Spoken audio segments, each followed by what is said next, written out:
Hi, my name's David. Today we're going to replace the oil pressure cinder unit on a Ford Lehman 120. The specific model of engine doesn't matter at all. It's pretty much the same for all of them. It's a very simple job. We're doing this because my oil pressure gauges are both reading wildly inaccurate. They're reading super high, way above where they normally read. So the odds are it's probably the cinder unit. So we'll get started here. As I said, my oil pressure gauges, both downstairs and above, are both reading super high, pegged all the way to the right. Normally they read about 40 psi, and they're both reading, as you can see here, way over, much higher than normal. This is what the cinder unit looks like. You'll need a 9/16 open-ended wrench or a small crescent wrench to unscrew the old one and screw in the new one.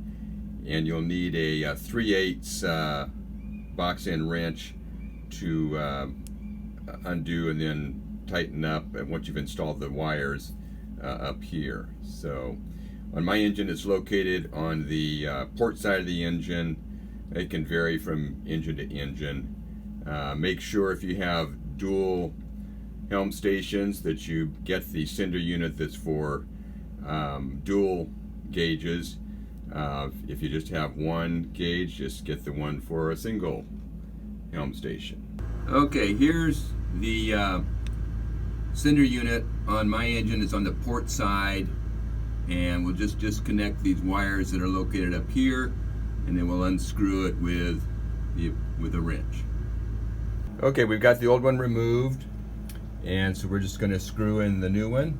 Just couldn't be simpler. So you just start it by hand, and then just snug it up, put a wrench on it. You do not need to put any sealant on these threads. It's the pipe thread, so you do not need any sealant or Teflon tape on it. Okay, I've got it started by hand.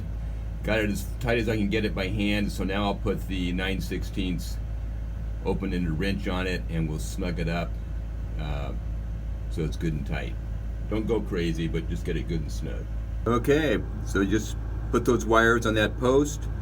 Put on the washer, the lock washer, and the nut, snug them up, and you're good to go. We'll start the engine in a minute here, and hopefully both gauges will read normally.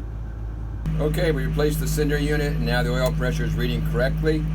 So as you can see, it's a very simple job, and when that oil cinder unit fails, it's a simple matter to replace it. So good luck.